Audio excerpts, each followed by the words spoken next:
Early in the morning, I searched for Apollonios' stall and I found it. "It is not wise for you to come here," he told me. "I have a plan," I told him. "I will come with you." "This is impossible. Your father will never allow it." "His only wish is to protect you, princess," he said calmly. "You know that the way of freedom is full of dangers. It is like a narrow path in the mountains. It gives you stunning views, but the precipice is as far as your next step.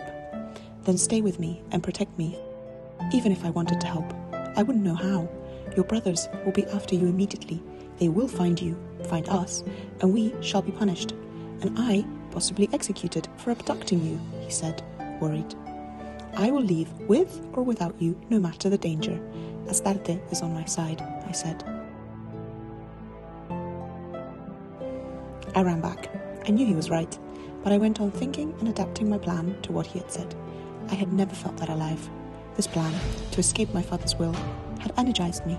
It had given me wings to my imagination. It seemed to me the only way forward.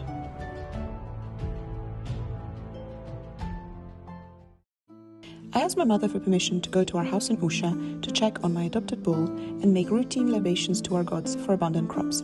My brother, Cadmus, and his guards would accompany me. Upon our arrival, I ran to our stables to see if my adopted calf had survived. In the stable I saw him, a young bull, shining white like the snow, at the top of the mountain on a sunny day in winter. The edges of the horns grew proudly on his disproportionately big head. He had grown mighty. His eyes, big, black and deep. He wanted to play with me. I stroked his nose and he started jumping around again.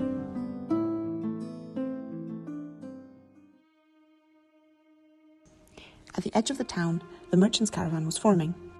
My plan was to mingle with the merchants in the night without anybody noticing. I had dressed accordingly. My bull followed all my moves without complaint. I mounted the cart on him and loaded the few belongings that I had selected. I slowly and quietly led the bull at the edge of the camp. Dawn was approaching and the other carts were getting ready to depart. Another cart, much bigger than mine, came out of the vegetation and parked next to mine. That was bad luck, I thought, but when I turned, I realized it was Apollonios. He dismounted my bull and tied him onto his cart. He emptied my cart and left it in the public stables. Then we sat quietly next to each other, waiting. With the first rays, the caravan departed from Usha. There was a huge chaos of people, animals and carts that slowly started moving towards the sun.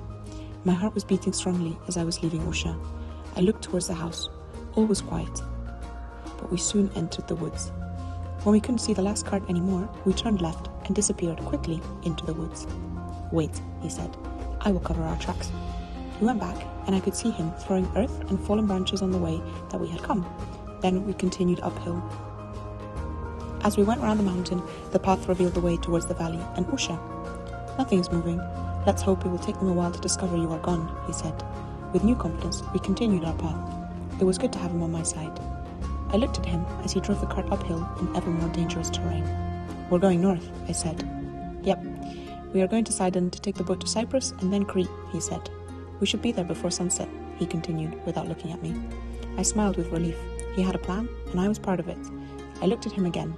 The wavy lip line, the straight nose, his pale skin and curly black hair. My heart skipped a beat, but I preferred to stay quiet.